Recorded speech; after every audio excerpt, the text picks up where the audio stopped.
Ассаламу алейкум, уважаемые подписчики. Новая информация, новые факты о случае задержания девушки Иман Музаевой, которая летела домой в Чеченскую Республику из Иордании и была задержана пограничниками в аэропорту Домодедово в Москве. Как оказалось, информация, которая ко мне поступила, была несколько недостоверной.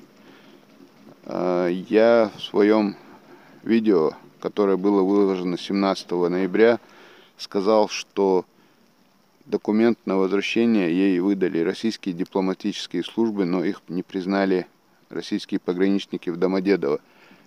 Как оказалось, это была неверная информация, к сожалению, меня не совсем правильно информировали. Она не обращалась в российские дипломатические службы, не обращалась ни в посольство, ни в консульство России в Иордании, а она обратилась, оказывается, в Министерство иностранных дел Иордании, где ей выдали справку, дающую право выехать из страны. Но эта справка ни в коем случае, к сожалению, не давала ей права въезда в другую страну, то есть ни в Россию, ни в любую другую страну.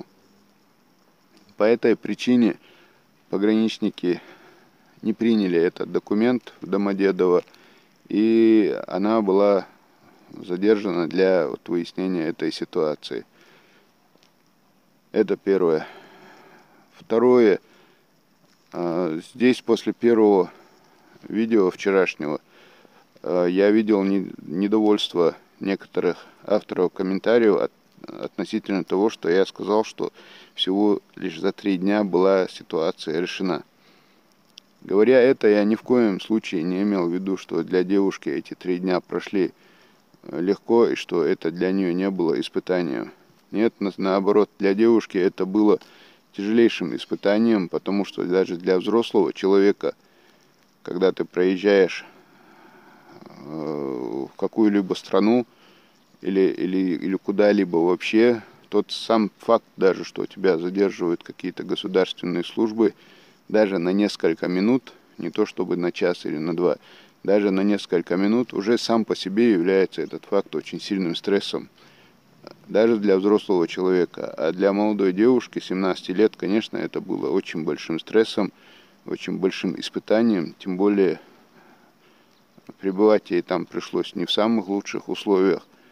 Но слава Аллаху, что хотя бы за 3 дня эта ситуация была решена, потому что в других случаях чаще всего такая же ситуация решается очень трудно, и, как я уже говорил, дело доходит до таких юридических казусов, что даже годами люди проживают в аэропорту. Вот такая ситуация, но слава Аллаху, девушка, благодаря участию многих людей, она прошла это испытание. Сейчас она находится уже среди своих родственников и в скором времени уже выправит все свои документы и сможет ездить уже беспрепятственно. По этому случаю я хочу обратиться к своим землякам, которые проживают за пределами страны. Я говорю на русском, а не на чеченском, потому что очень многие люди с Северного Кавказа, и не только из Северного Кавказа, но и Средней Азии, мусульмане в первую очередь, опять же, и не только мусульмане, в своих комментариях просят или говорить на русском, или переводить на русский язык, потому что им это тоже интересно бывает. Поэтому я говорю на русском, но обращаюсь к своим землякам, которые проживают за пределами страны. Если у вас есть некие такие юридические проблемы, или есть некие сомнения относительно того, что в дороге у вас могут получиться какие-либо проблемы, давайте сделаем так. Вы мне, если хотите, напишите свои вопросы, проблемы. Я эти вопросы перешлю или озвучу нашим коллегам из представительства Министерства иностранных дел и попросим дать на них ответы.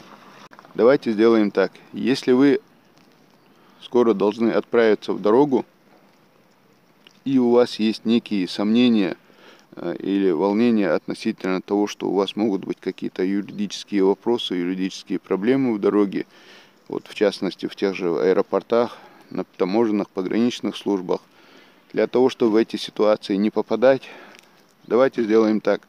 Вы мне присылайте ваши вопросы, которые вы хотели бы задать представителям Министерства иностранных дел. А я эти вопросы, соответственно, в эти службы переправлю и получу на них ответы. И ответы на эти вопросы, как и сами вопросы, я озвучу в последующих видео.